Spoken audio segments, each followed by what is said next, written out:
Hello everyone, it's Sylvia from Tarot. Welcome to my channel. Today we're going to have a look at decks, both Oracle and Tarot decks, both in the mass market that I wish I bought sooner. So there's a number of reasons why sometimes I don't buy a deck. It stays on my wish list, and perhaps I even go as far as to put it in my trolley, but I don't, for one reason or another, I just don't bring myself to click on the buy button. And it could be something completely different one day to another. And most of the time I have to say that unfortunately, those decks will make their way out of the trolley or the basket and go back into a secondary wish list. But sometimes, and just sometimes, I have actually convinced myself to go ahead with the purchase. And when I finally received the deck and when I finally started working with it, I really kicked myself because I realized that I love the deck.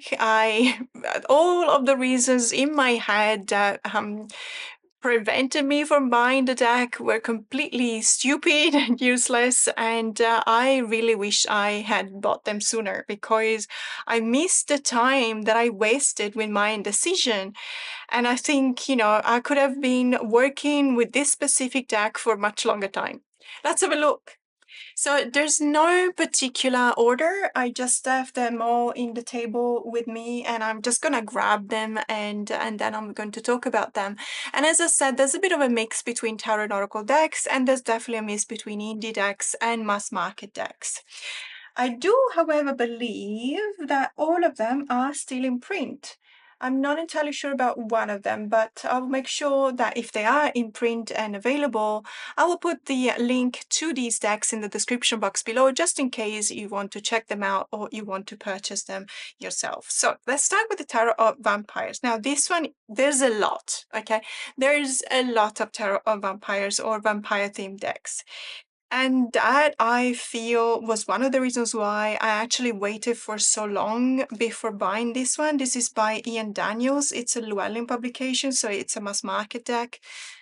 And it's one of those really beautiful Llewellyn publication. I have to say, every time that I receive a deck from Llewellyn, even though they are pricier when it comes to mass market decks, and this is justified, let's say, by the really high value of what you get, what you pay for. So they always come with a really beautiful wraparound magnetic closure box like this one. There's always a really nice insert on the back of the front cover. You always get incredibly interesting and details books that I would say are not necessarily guidebooks, but they are one step further than that. They're definitely more than your little white book that sometimes you can get, in a tap box, for example.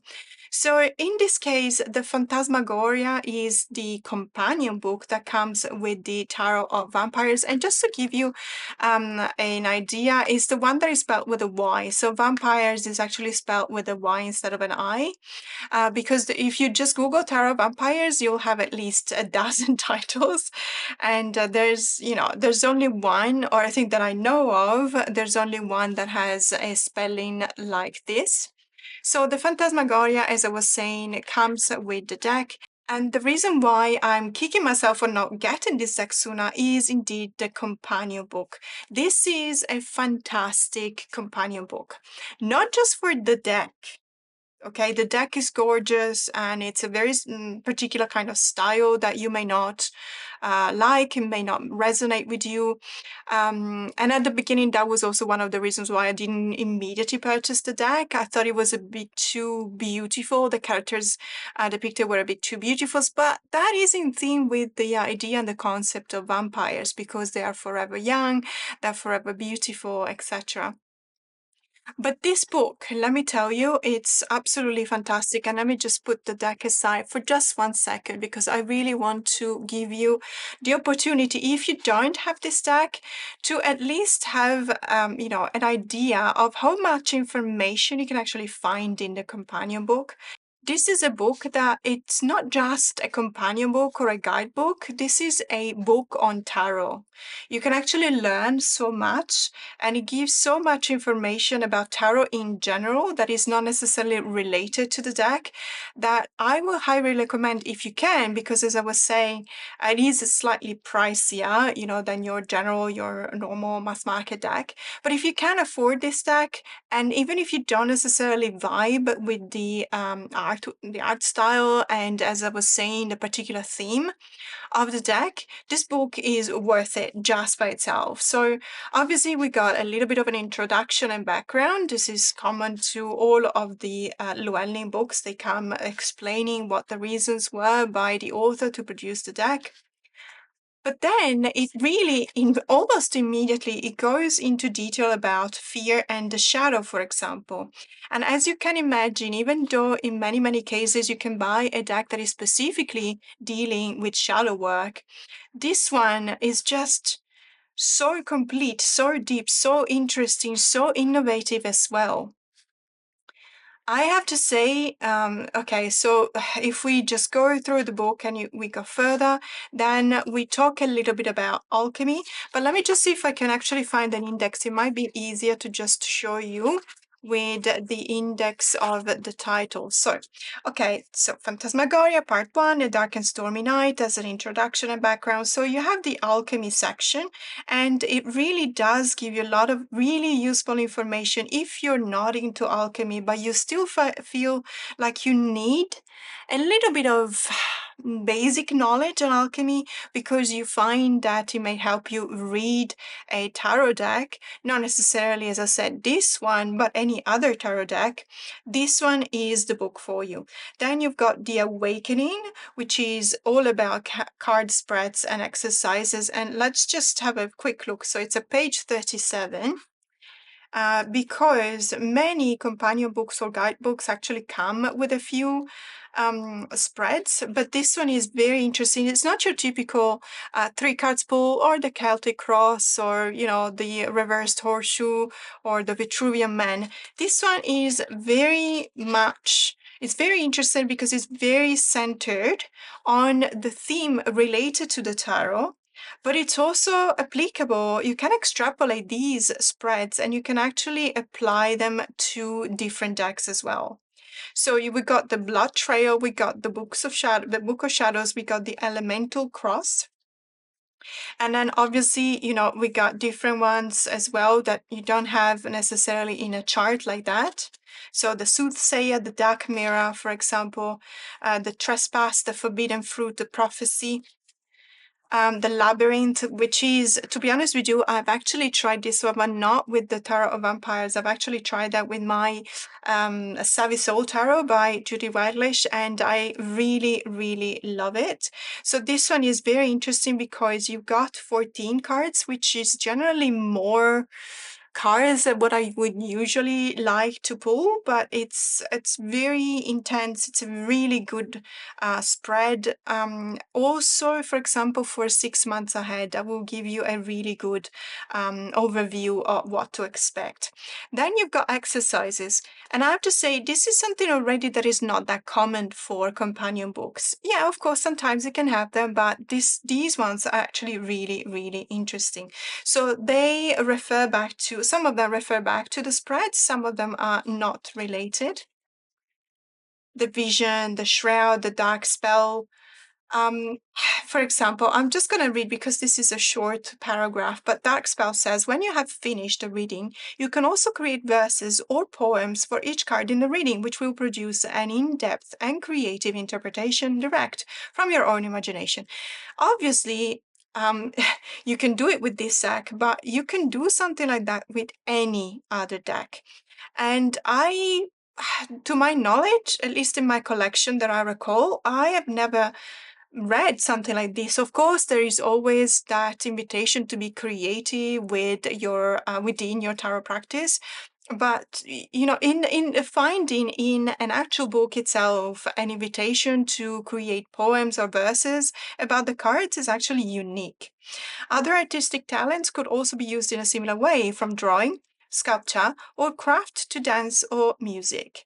Once you have your poems or verses finished, you can make notes on how they relate to the cards and possibly use them for future readings. How amazing is that? And then, of course, you got personal card portraits. So in this case, it is referring back to the vampire myths. So obviously, it refers back to the deck in specific. But this is something that it will definitely enrich your knowledge on this theme. So the Colin, Dynasty card, Vampire Clan, Bloodline card, Vampire Court, and other cards. And then, of course, we get into the cards. But before we get to the cards, this table is really, really interesting. So when you look, sorry, let me just zoom in because I don't think it's clear enough. Let me just do like that. It might be easier. So we've got from the January 31st to January 30th, so the whole year, we got a group of birth dates. So for example, December 31st to January 9, you got the astrological aspect with the degrees. You have the dynasty card. Of course, you will need to read what a dynasty card is, but it's always something that is very interesting to know. Then we got the bloodline card, then we got the vampire court and the vampire clan. So in this case, let's see, for example, I've been born on the 17th of February. Let me just go February 9 to 18. We got obviously degree 21st to 30th of Aquaria. I am an Aquarius 3 when it comes to the decan. But the dynasty card, which is my major arcana card, is the star, which is referring back to all the 3 decans of Aquarius. The bloodline card is my specific decan card, which is the 7 of, in this case, is 7 on knife, because the suit of knives is basically the suit of sword, which has been renamed. And so you got your decan card as well.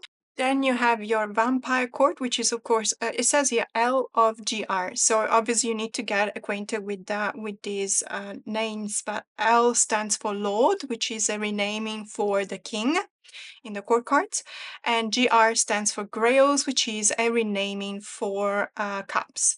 So Lord of Grail is basically King of Cups. And I just wanted to show you when we go to the Lord of Grail in the section where we actually talk about the cards. It's this one here. So the Lord of Grail, and you still have references to alchemy, fiery aspect of water.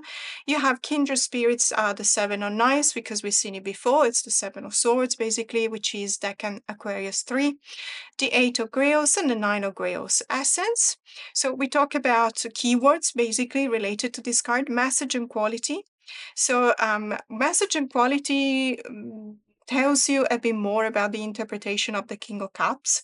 So obviously it has an intuitive understanding that derives from inner enlightenment, is sensual, intangible, and mysterious. It characterizes the positive energy of water, which is dynamic and potent in its force. All of this, I can assure you, is not necessarily related, or let's put it this way.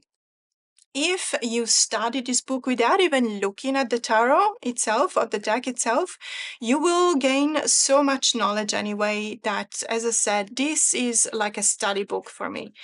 And obviously then we have the shadow aspect, which is more related to how to read the reversal of that card in specific. And let me say, this is a very easy, very accessible book as well, because sometimes we have really, let's say, complex books about tarot and how to read tarot. And they have been written by absolute experts on tarot. And I'm talking about Susan T. Chang's books, for example, or Paul Fenton Smith, or even Ben Abell's book. Those are Bibles, of course, for the tarot community, but they do require some kind of effort in understanding. It also depends on the way in which they have been written. And of course, if English is not your primary language and you're reading them in English, of course, it also depends on your level of understanding of the language.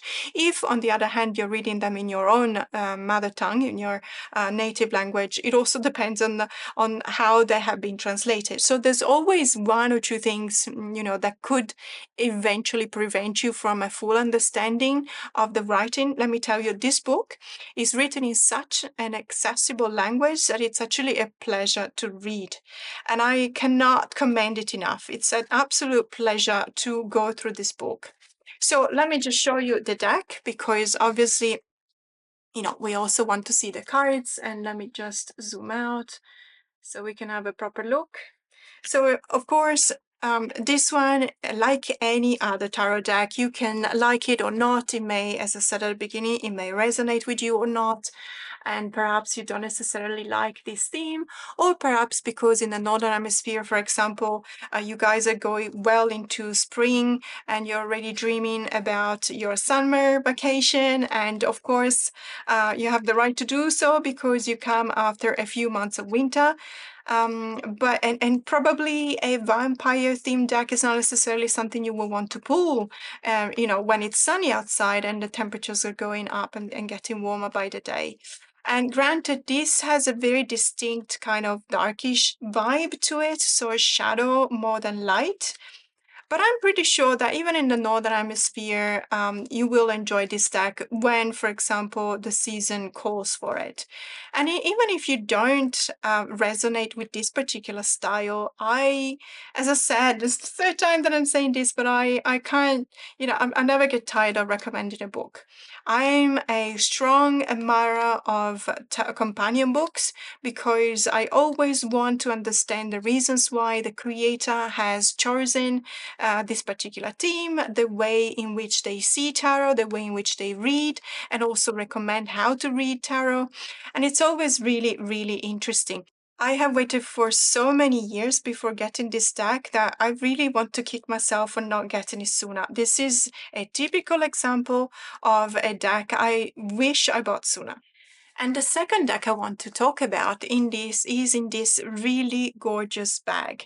I have to say, I received this as a gift from one of my members, and I have to say it is absolutely gorgeous. I mean, look at the colors, and I think the choice of the fabric was absolutely gorgeous, and even the ribbon is, it goes well with the color palette of the colors of the fabric, and it's got a lining, so it's really, really perfect. It's really well made. And it's perfect for decks. It's a joy to have it in my hands. And I have to say, this is coming from the Tarot Bag Ladies. So they actually sell these bags. So another bag that I've got, if you have a chunkier deck, for example, is this one. So as you can see, I actually keep my El Goliath in here because it's a really chunky deck. And other tarot bags that I've got are not big enough for decks like this. And so I actually use it for this one, and it's really gorgeous. It's a different kind of design, and it's got a button here so you can actually close it like this.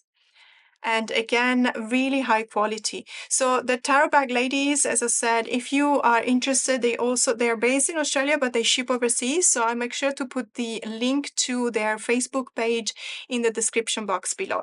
But talking about the deck that I really wish I purchased sooner. So this is the Natural Scapes Tarot. This is a deck that has been available on Make Playing Cards, which is, if you're not familiar with Make Playing Cards, it's basically a website. It's a printer. It's the website of a printer. It's based in the United States. I believe it's based in California. Not entirely sure, but in any case, it's in the United States. And it works really well for the tarot community because you can actually customize the decks. You can actually, if you want to, for example, you can buy a tuck box, or you can just buy the deck. In that case, it will come just like this, but wrapped up in cellophane. And it's got really affordable prices. And there's a few decks that are available there. So there's this one, for example, there's the Narrative Alchemy. There used to be the Flow Tarot before the creator decided to only sell through Etsy. I have to say, also for Australia, this is at least the fourth deck that I get in the last 6 months from Make Playing Cards, and I'm so very pleased to say the shipping times is 10 days. It's unbelievable because generally speaking, for something coming from the US, we have to wait for at least 3 weeks. And even when it goes through customs here in Sydney, it takes 3 or 4 days. This one and all of the other 3 decks that I bought from Make Playing Cards, which brings me to believe that it's something, more reliable and not just one pleasant accident. So they were very quick in the delivery. This is a system of printing on demand. So you obviously have to wait a couple of days before they ship out. But once it's done, you know, you don't have to wait months for them. Why do I wish I bought this deck sooner? Because it's gorgeous. Not just that, but because it pairs up really well with so many other Oracle decks, but also tarot decks. And you know me, I always look for pairings. I always look for decks that I can pair up with either tarot or oracle decks. And this one is just absolutely superb. First of all, I have to say the choices for especially the major arcanas are fantastic. Because, for example, this devil card, you can read it any way you want. Of course, intuition plays a big part in this kind of cases. But in my case, I see this as something incredibly difficult to achieve. So this is the peak that you have to ascend, the peak that makes you want to give up. And that is one of the aspects that I see in the devil card. The devil card will want you to feel useless. The devil card will want you to feel like you cannot achieve something you want to do. It will make you think that you're worthless. It will make you think that it's always your fault, that you're not enough. And so representing this with the really high peak that looks very difficult, very impervious, very, very challenging to climb, that really is an excellent way to visualize the essence of the devil. So making you believe that you can't do something, making you believe you're not enough, for example. And I have to say, all of these cards are really excellent. When it comes to the minors, perhaps you do need some kind of knowledge of how to read them. But I can say that, you know, it's not difficult. And sometimes intuition plays, as I said before, a really big part. I believe this is not just an incredibly beautiful deck, because when it comes to photography is an actually excellent kind of product, but it's also a very deep and intense deck. It does not come with a guidebook. Therefore, as I was saying before, intuition, yes, you need to use your intuition when reading these cards. But I don't know why I waited for so long. Maybe because I thought that it was just another photography deck. And being a photographer, I have so many photos in my archives, and I keep on thinking to myself, I should definitely come out with an oracle deck at least, if not a tarot deck. And I thought, this is just, you know, a really good photographer or a good photographer that decided one day to come out with a deck, and they just added the titles at the bottom. And I thought to myself, okay, I could do it as well. And then, you know, I procrastinated, and I just it was still there in my wish list, but I never convinced myself to push the buy button until one day I finally did.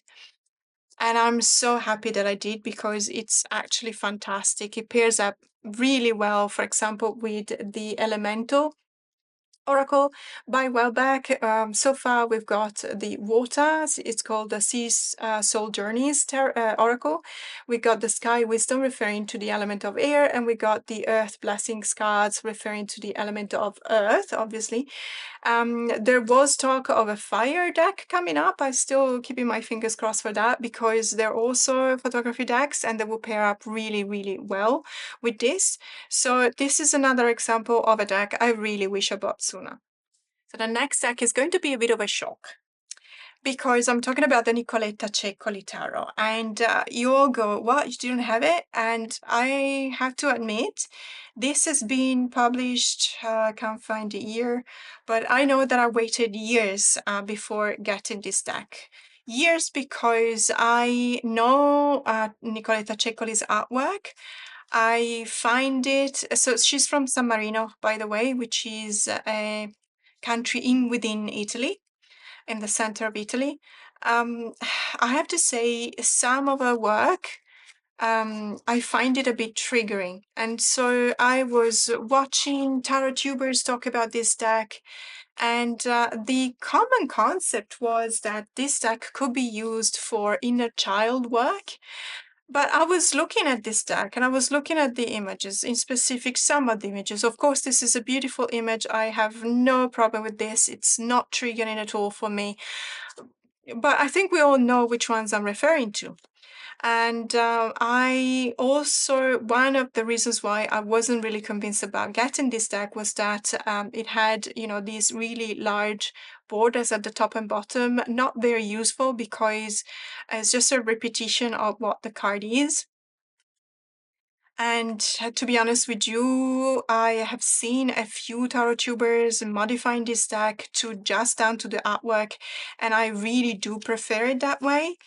However, I have not found the time yet to modify it myself. But I'm kicking myself because when I finally got it and I started working with it, I actually found that this is not just an inner child type of deck, because I actually strongly believe that you can do a perfectly good inner child healing or healing of the wound work with any other deck, and it doesn't necessarily have to be triggering. It doesn't necessarily have to be relating to shadow work. But some of these images are triggering. Some of these images are very strong, are very intense. I will go as far as to say that some of these images may also be seen as a bit creepy. I don't say to say anything bad about this deck. As I said, I know Nicoletta's work, art style, and it is a general feeling that I have in some cases. She's also made some children book, but I can assure you 100% there was nothing scary about her production for specifically, targeted to children. But a card like this one, and I know, sorry, I may zoom in even further. So I know that this is the Ten of Swords, and I know that it's a very powerful card. And in many, many cases, inner child wound healing work necessitates these kind of shocking cards.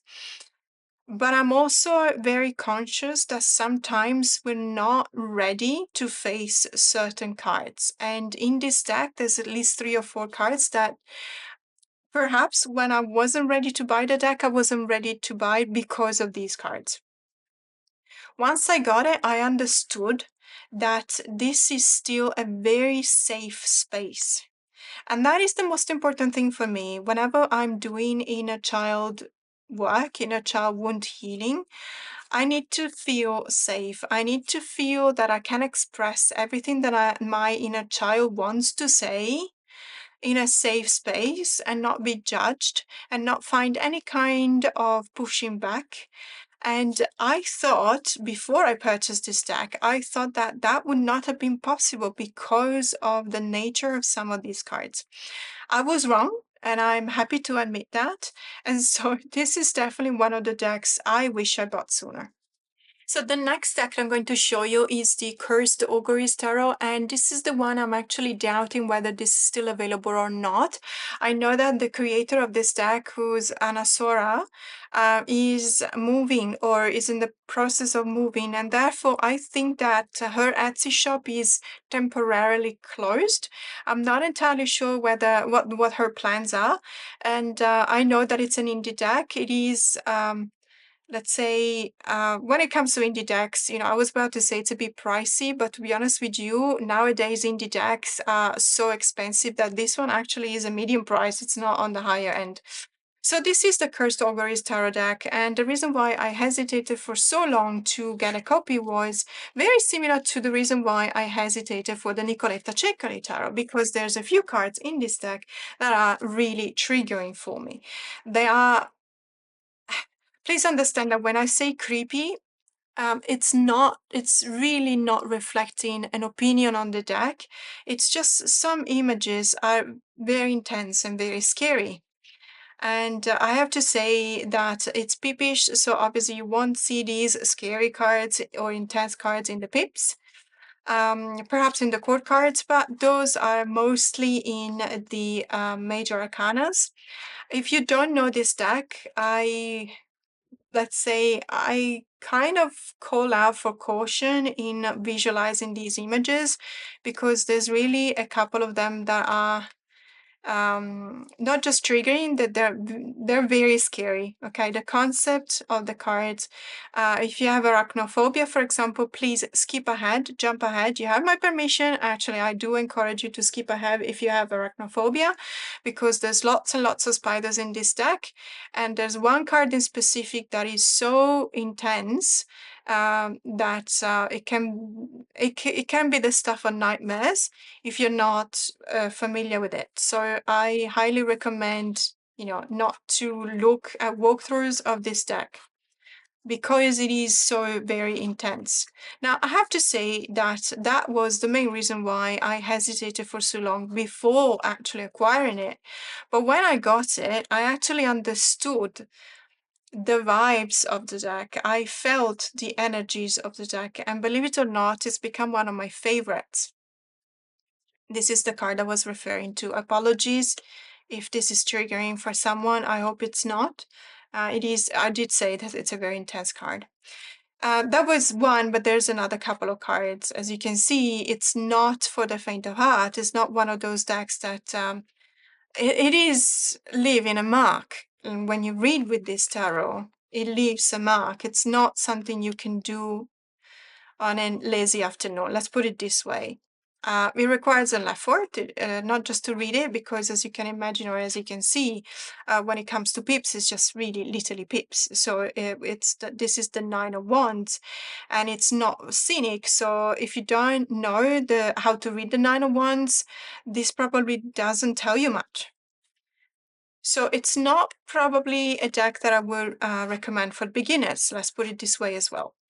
However, as I said before, when I got this deck, it quickly became one of my favorites. First of all, because it was challenging for me. I do have arachnophobia. I live in Sydney, so I had to find a way to coexist with spiders, big ones. And if you're not familiar with that, you just have to Google it. But please, just be careful when you do so.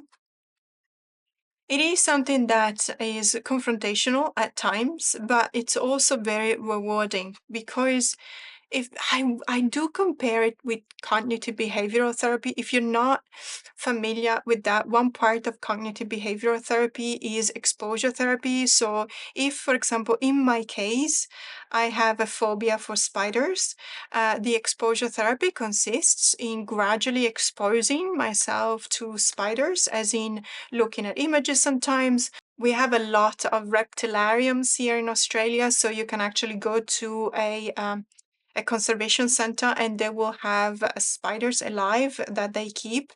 And so you can actually confront your fear of spiders by looking at them in a safe space because you know that they're encased in a glass box and they cannot escape. So you feel safe at the same time you feel challenged.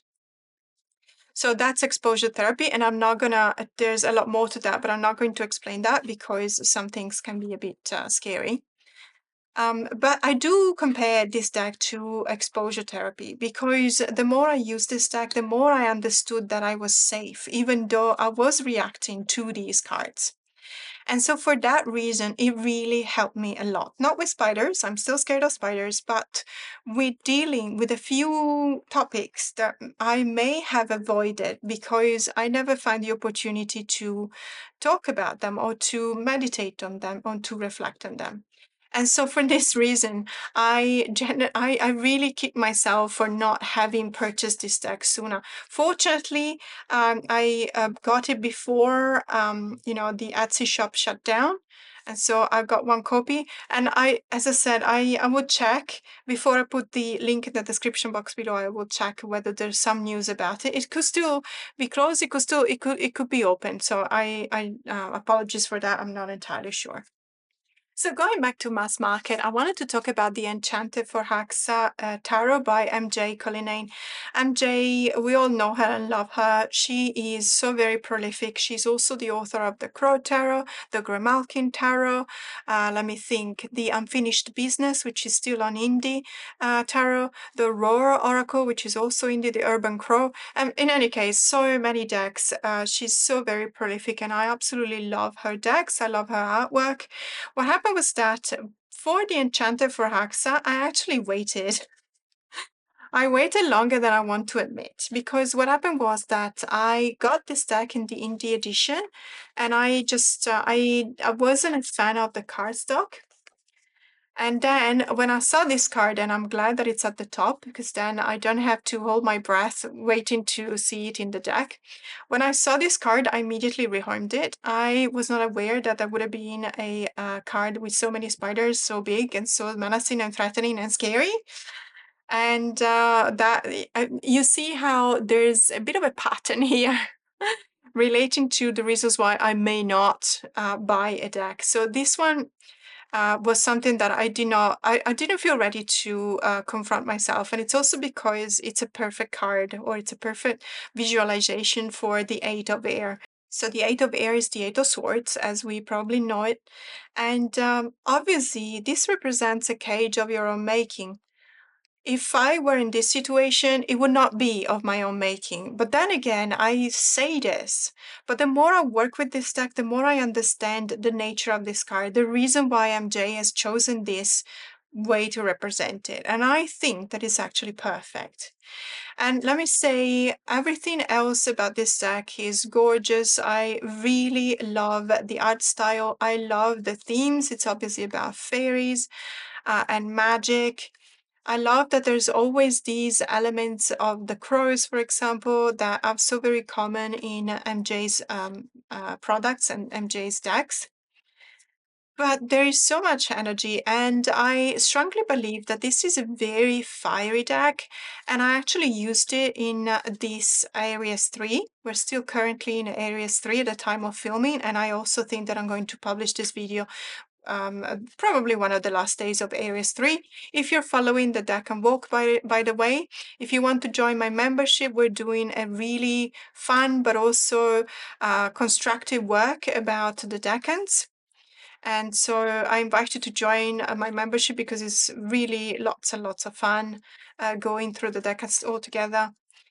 Going back to the deck, I really feel the fiery energy of the characters and the deck itself. The vibes are amazing. The cardstock, now that I bought it in the Hay House publication, it's actually the Hay House latest kind of cardstock, which is papery but sturdy, almost silky, very nice cardstock. The size is your usual Hay House tarot size.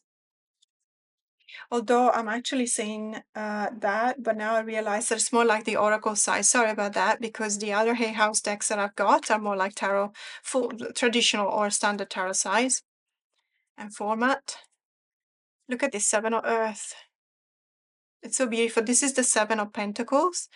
And I love that there's a kitsune or a fox, and there's a present of so many symbols. So there's obviously, there's an invitation to realize and acknowledge the work you've done. That's the element of earth, but there's also the association with the numerological meaning of number 7, which is always coming after the movement of the sixes. So in this case, you need to stop for a second and realize or assess whether the path you've chosen is the right one for you.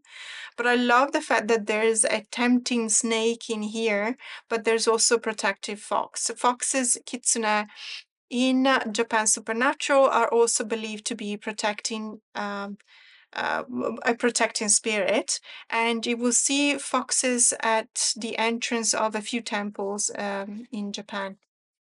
They are the guardians, let's put it this way. So I really kick myself for not buying this deck earlier, or actually in this case, I'm kicking myself for rehoming the indie edition, even though I have to say I really prefer the cardstock of the mass market edition. But, you know, between the rehoming of the indie and when I finally got the mass market edition, it was at least a year and a half. And so it's a year and a half or 18 months that I actually missed out on working with this deck, which, you know, it makes me sad because I would have done some amazing work in those 18 months. I would have probably needed it. So this is definitely one of the decks that I wish I bought sooner. And so another deck that I really wish I bought sooner has been on my wish list forever. And only just recently I had the opportunity to trade for this deck. And so I got from one of my members, thank you so much, because I absolutely love this deck. This is the Tarot de Saint Croix by Lisa de Saint Croix, and it's the borderless edition. I know that the first edition of this deck came with large orange colored borders. This is the borderless. I don't think it's a mass market deck. No, it's not a mass market deck. It's an indie deck, but I do believe that it's readily available And if I'm not entirely wrong, I think you can actually buy it. I think Lisa has got a shop on Amazon as well. I may be wrong, so apologies if I am. If I'm not wrong, I will definitely make sure to put the link in to this deck in the description box below, as always. So, as I was saying, I kick myself for not getting this deck earlier. I've done, ever since I received it, which was yesterday, yesterday morning, I've done a lot of work with this deck, and I really love it. I love the colors. I love the art style. I love the associations between the, let's say, the titles or the actual cards and the images on the cards. I think it's a really brilliant deck. The choices are brilliant. The choices of colors as well are brilliant. We see a lot of symbols that span throughout, let's say, tradition to modernity. Look at this death card. Isn't it just amazing? I love the fact that it's a dancing skeleton with a key. And it speaks so much about the essence of the card to me that I really, really enjoy using it. Ever since I got it yesterday morning, I've been using it 5 times already. The first time because I have a kind of a practice with which I try and bond with the deck. When I bond immediately with the deck, I then proceed with working with it. I try and understand, for example, how to use it best. Where do I situate, where do I locate the deck in my collection? Is it a deck that I want to pair up with an oracle? Is it a deck that I want to use by itself? Is it a deck that I want to use for divination or meditation or personal healing? There are so many things that I do with a new deck. And maybe one day I'll make a video on how I bond with the deck, because I think that it's always interesting to see these kind of videos for myself, also to receive your comments and know, for example, how you yourself bond with a new deck. But also because I think that we encourage other people to share how they use the decks. And that gives me, sometimes that gives me new ideas. And so I'm always very grateful for that. As you can see, there's traditional elements, but there's also really modern kind of elements that I really appreciate the opportunity to look at the cards and smile sometimes. Apologize, I don't remember how these dolls were called, but you see this? This is okay, I forgot the name, but it's so funny to just see it in this card because it's obviously it's the Six of Cups, so it reminds you of your childhood sometimes.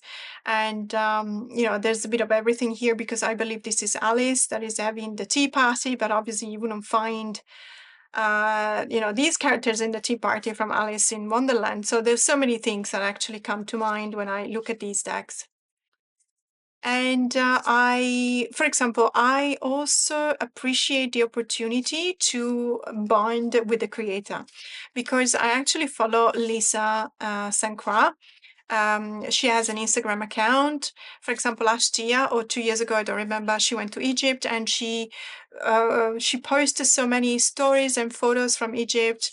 And she was talking about the iconography and the symbology of Egyptian mythology, and she talks about her deck as well. And so that was really incredible. And I would have loved to have her deck to be able to do the same kind of work that she was doing. And so this is definitely, I'm so very happy that I got it. I finally got it in my collection. This is definitely one of those decks that I wish I got sooner. And the next deck is a very well-known deck, I think.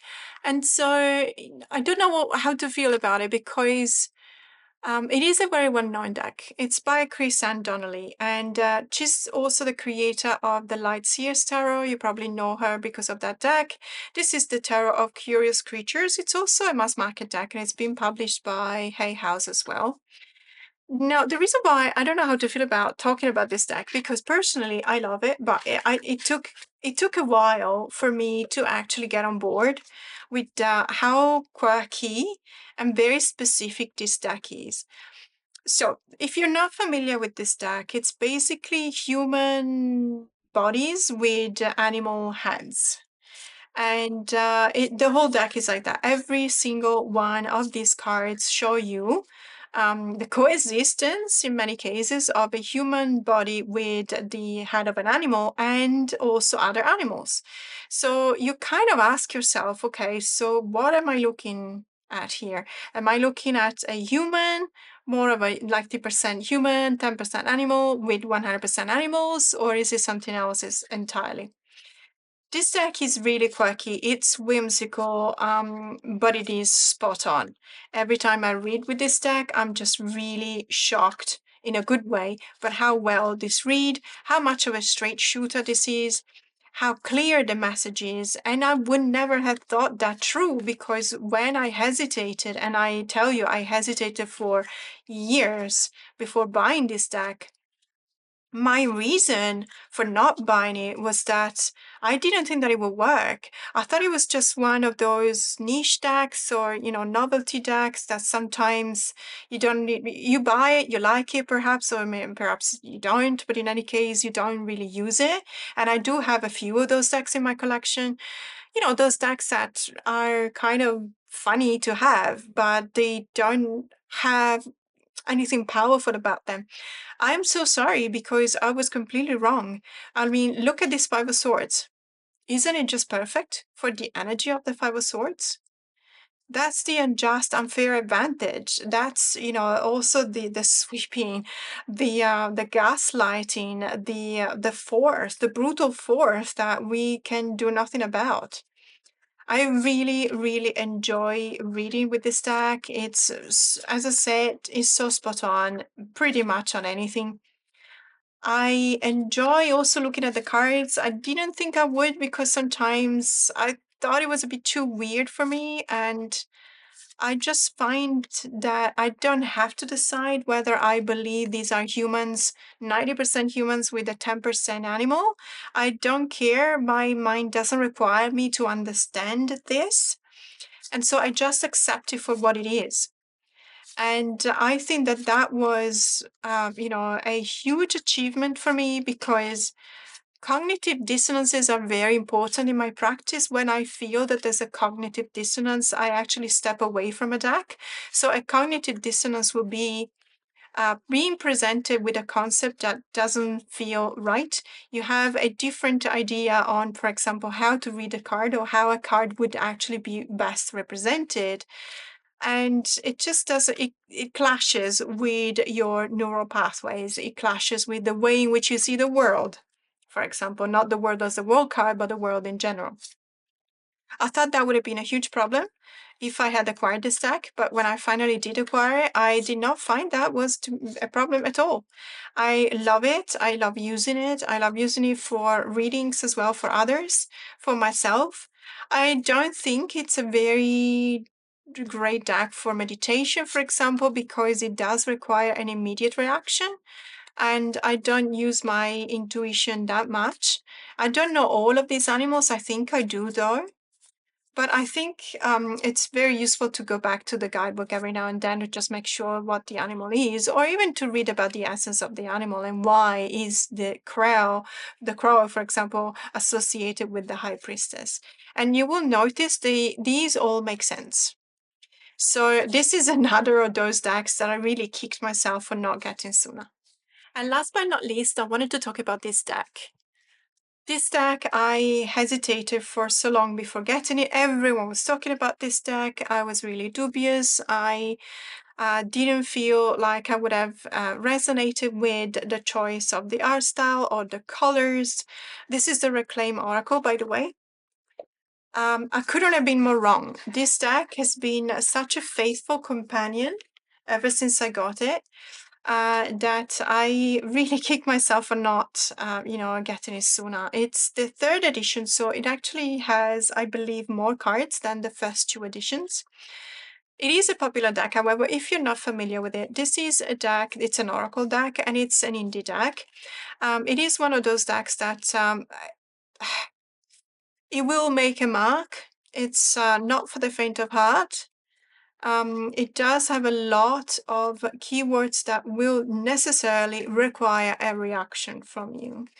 However, it is one of those decks that it's an absolute must in a collection, especially if you're not just a collector, but you're also a reader.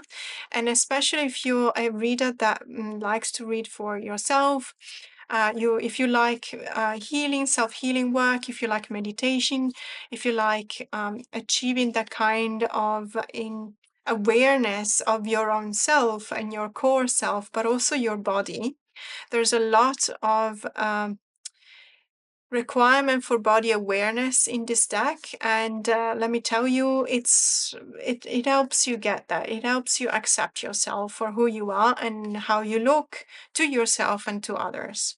They're not always the same, by the way.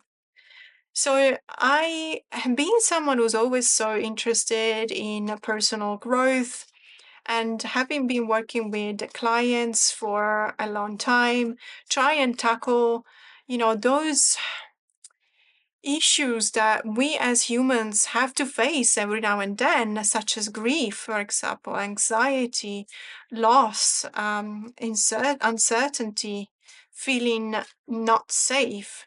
This is a very special deck that will definitely help you in your practice if you focus on those topics. It is a very safe deck in the sense that one of the reasons why I was hesitating to get it was that I didn't know whether it was still creating a safe space for me to be in, but it really is. And I believe that that is due to the compassion that each and every card actually expresses through the artwork. It's a very special deck. So obviously, if you don't resonate perhaps with the color palette, it's just two colors, as you can see, or, with the keywords, I completely understand that. However, I used to be counting myself, in the group of people who never wanted to have this deck in their collection. And when I finally got it, I definitely kicked myself because I thought, why did I wait so long? I would have loved to work with this deck for longer. It would have been really helpful in many situations in my life that I had to go through without this help. This card is so powerful. Many times my eyes just water well up when I see this because it is the essence of betrayal. I really do believe. And there's so many cards that really make you go, wow, when you look at this deck. It's an absolute must. It is still available, by the way. It is an indie deck. However, it's not super expensive. And as always, I will put the link in the description box below. And that was the last deck for today. So, as I said, these were the decks that I wish I got sooner. But let me know in the comments below if you have the same experience with different decks. For example, a deck that was in your wish list for a long time, you never really wanted to go ahead and buy it, and one day you did, and you kicked yourself because you didn't buy it sooner. Thanks so much for staying with me till the end of this video. More to come. Have a great day.